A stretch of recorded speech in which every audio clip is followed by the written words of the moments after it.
Коми с наступлением холодов в приемные отделения поступает все больше людей с так называемыми зимними болезнями.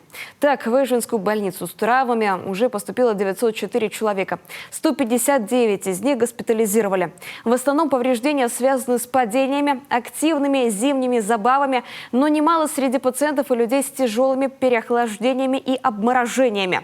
Таких особенно много бывает в морозы. И часто подобные случаи заканчиваются ампутацией конечностей. Елена Кононова о том, почему важно не пройти мимо, если кому-то требуется помощь.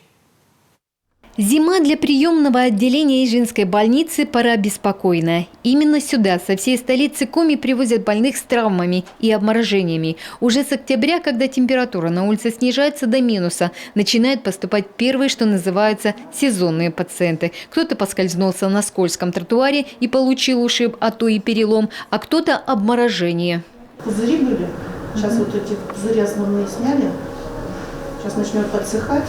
И уже потом определенно будет видно, границы появятся, где чуть-чуть живая, а где уже мертвая часть.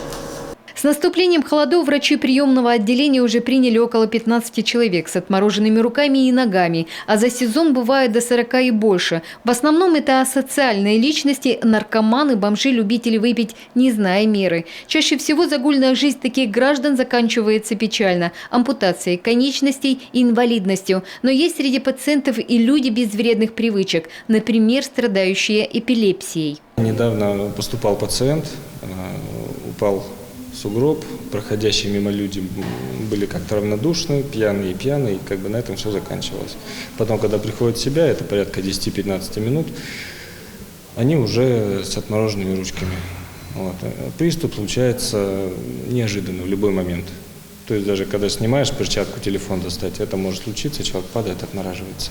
В результате у больного ампутировали кисти обеих рук. А ведь этого можно было избежать, если вовремя оказали помощь. Также и с пожилыми людьми. Они, как правило, поскользнувшись, самостоятельно подняться не могут. А прохожие опять же думают – напился. Обморожение можно получить и в дорожно-транспортном происшествии. Или вот как этот молодой человек в мокрой обуви. Работал на стройке под открытым небом во время морозов. И в каждом отдельном случае врачи стараются спасти конечности пациента. Сегодня в хирургии лечится около 6-7 человек, получивших обморожение, но уже на следующей неделе их количество может вырасти. В субботу циклон переместится на Уральский регион и откроет в нашу республику доступ к холодному арктическому воздуху.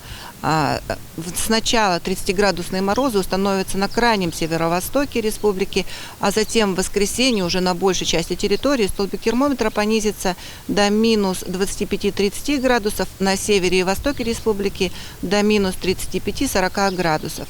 Поэтому надо беречь себя, одеваться по погоде. А если все же получили обморожение, ни в коем случае нельзя растирать пораженное место снегом, жиром или еще хуже – держать в горячей воде. Нужно наложить теплоизолирующую повязку из бинта и ваты в несколько слоев. Подойдут и шарфы, шерстяная ткань, платки, после чего выпить что-нибудь горячее – чай, молоко, кофе и ждать скорую помощь. А если хватает сил, самостоятельно обратиться в больницу. Елена Кононова, Олег Костромин, телеканал Юрган.